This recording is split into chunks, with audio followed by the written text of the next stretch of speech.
what's your opinion of the Andrew Bynum suspension? I feel bad. Lee. For you or for him? For both, for the team, for the fans. Deserved or not, in your opinion? That's a subjective thing. I don't know how they judge it subjectively, I guess. Beasley played today. It's not like he missed a game because of it. I understand the reasoning behind it, but the penalties, I don't understand it yet. When you were playing, or even when Kurt got clotheslined by McHale back in the mid '80s, that was a foul. Did the Palace brawl change all that, or it seems like in the old days this was a foul, and now a guy's getting 2 games for what in essence is a hard foul?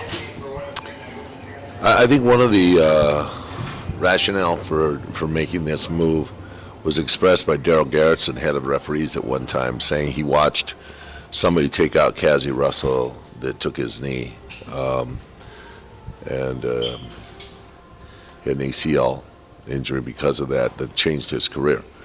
And they wanted to make sure that players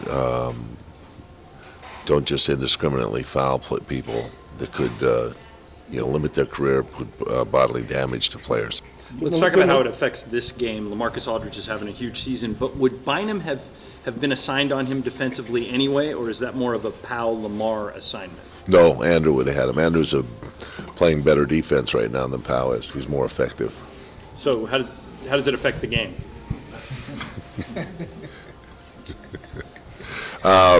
It won't affect it at all, but we'll have to support Powell and if he gets in foul trouble, and put Derek character out there who's been limited in what he's done. I think the last time he played was against Portland.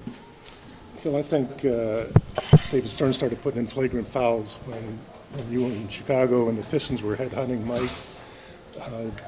Did you appreciate it then? No, I don't remember. I remember Rodman running Pippen up into the stands and getting a flagrant foul in the playoffs. John Starks.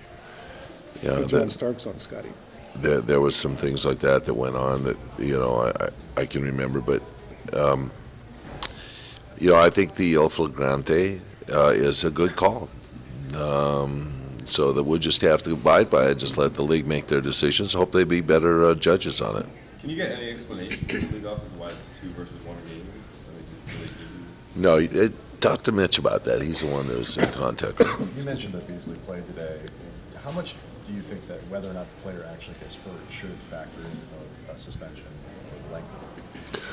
Well, there's a certain element that says if a player is suspended for bringing another player down, he should probably spend the same amount of time out that player spends out.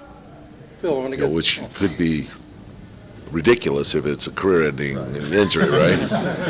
But there should be some something that goes along with it.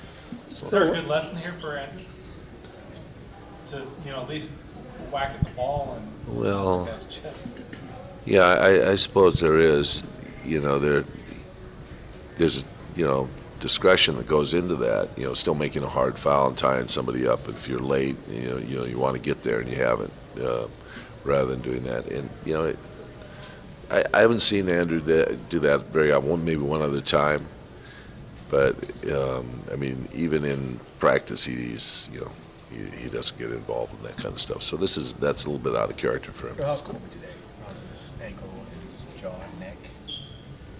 Okay. I think your colleague asked me the same question. I think I probably said the same thing, didn't I? Yeah, I think you said he was fine. Fine. That's my Splitting hairs, but Which one is it then? Is he fine? He's fine. He's okay. are you tempted at all to say, hey, take a game or 2 off?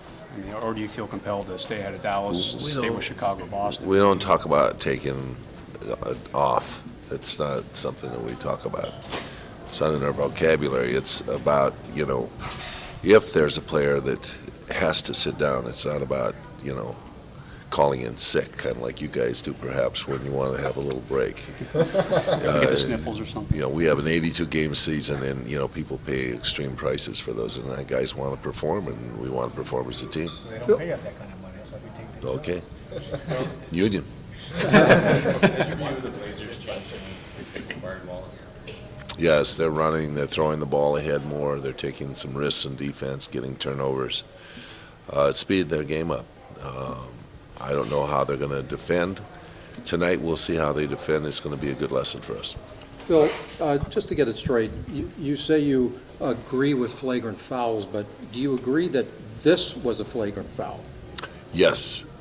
Okay, so 20 years ago, he would not have been Player of the Week for a great hard hit in the middle of the lane then?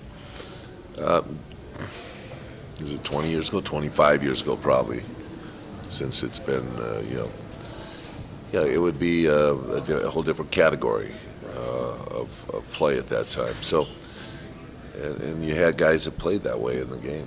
So we've moved in the game, advanced it a little bit, but players can adjust to that. They should be able to. As a leading proponent of positive coaching, could you imagine nonviolent basketball? It's a contact game. It's not a violent game. What if they took all the hard contact out? What if they took contact out, period? What if you just couldn't touch it? And you had to guard them, or they got past you. That was Naismith's idea. I mean, that was a period of time when football was losing. I don't know, there's something like 13 school kids that were killed in the school year right at that time from head injuries in football. And so there was a big, about, let's make sports, safe for people to play. And this is what basketball started out being. So, yeah, it was a non-contact sport. It's become a contact sport, but not a violent sport. Do you think there's an adaptation that's possible with less contact? Let's suppose, how about instead of flagrant fouls, any foul that's not a play on the ball is intentional. It's 2 shots in the ball. There's that you could also do just like Naismith did, and the guy goes out and sits out until the next score, which was what he anticipated in the game. That would only take 6 seconds, probably. Phil, I guess we won't do the latter either. Can you give a preview thought on Phoenix coming in here next and the way they've been playing?